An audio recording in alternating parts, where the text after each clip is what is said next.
Le collet est ok, le hockey il est bon aussi, il n'y a pas beaucoup de points morts. Première étape de l'épreuve, l'observation de l'arbre et ses conditions d'accès. 8 arboristes grimpeurs s'affrontent pour cette finale qui simule leur travail quotidien. C'est l'épreuve la plus représentative du métier en fait. Du début à la fin, checker l'arbre s'il est en bonne santé, si on peut grimper dedans, aller à l'ancrage et faire ce qu'on a à faire dedans. Donc les cibles elles sont là pour simuler et on y va quoi. Pas de branches à couper, mais des cibles à atteindre réparties dans ce chêne centenaire. Et 32 minutes pour réaliser le chantier à l'aide de cordes, de force et d'adresse.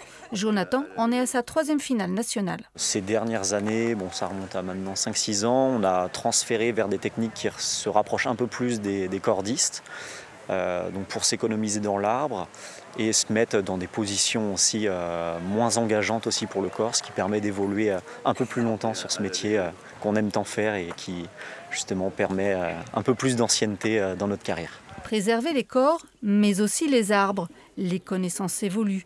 Plus d'étatage destructeurs, ces professionnels militent pour la protection des arbres en ville. Avec le dérèglement climatique, on voit les avantages qu'il y a à avoir des arbres dans les milieux urbains.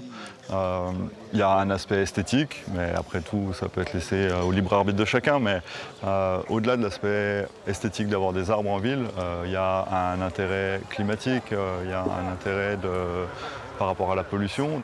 Assurer la meilleure cohabitation possible entre les arbres et les hommes, une vaste mission que ses concurrents accomplissent toute l'année dans l'espace public comme chez les particuliers.